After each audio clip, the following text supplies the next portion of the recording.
He was a real innovator. You know, Billy Graham is probably more than anyone else the guy who made me a fan, because when I talked about how I was hooked on the first show, it's because of Billy Graham's interview. You know, Billy Graham and Pat Patterson did interviews, and Ray Stevens, and where they were all together in San Francisco. But it was Billy Graham interview. I was like, really, oh God, this guy's my favorite wrestler. So, you know, and I became good friends with him later.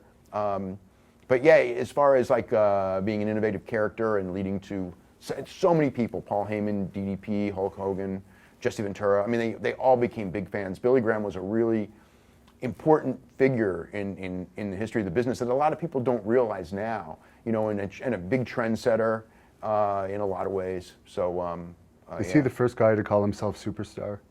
That I'm aware of, yeah, because Bill Dundee, I remember Superstar Bill Dundee, but Billy Graham was first, off of Jesus Christ Superstar. Yeah.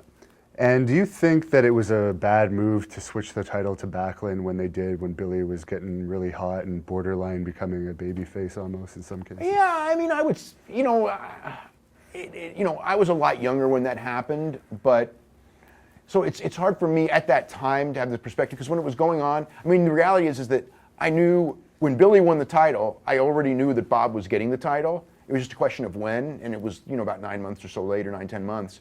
So when it happened, it was like, well, it's going to happen. And I didn't really understand at that time. So at that time, no, I wouldn't say. I didn't really understand the business. I was a teenager. I wasn't doing the newsletter yet. The idea of, you know, he was selling out the Garden every time, and business was so good under Billy. And then but Vince Sr. had already made the plans. I mean, their idea was always a babyface champion. And normally they would only give the heel, you know, a couple of weeks. But with Billy, I think they just went with the idea of going longer. And Billy was such a great drawing card at the time. You know, that whole period was tremendous, and he would go everywhere with the belt, just outside the territory. Is it true he had the highest percentage of Madison Square Garden sellouts? Yes, because he sold out every Garden show except for one, and that was like Peter Mayview with 18,000, which was almost sold out. So yeah, he had the highest percentage of sellouts of any champion that they ever had. And so by that token, if I look back based on the business and being successful and everything, they probably should have gone longer with him, but they had already promised it to Bob, and Bob was Vince Sr.'s guy, and so it happened. Vince Jr. told me that, you know, he thought it should have gone longer to Billy, you know, I mean, later. I think if Vince Jr. was in charge at the time, because Vince Jr. did, you know, I mean, they had their ups and downs over the years, but at that time, you know, Hulk Hogan was the whole Hulk Hogan thing came from Billy Graham. Right.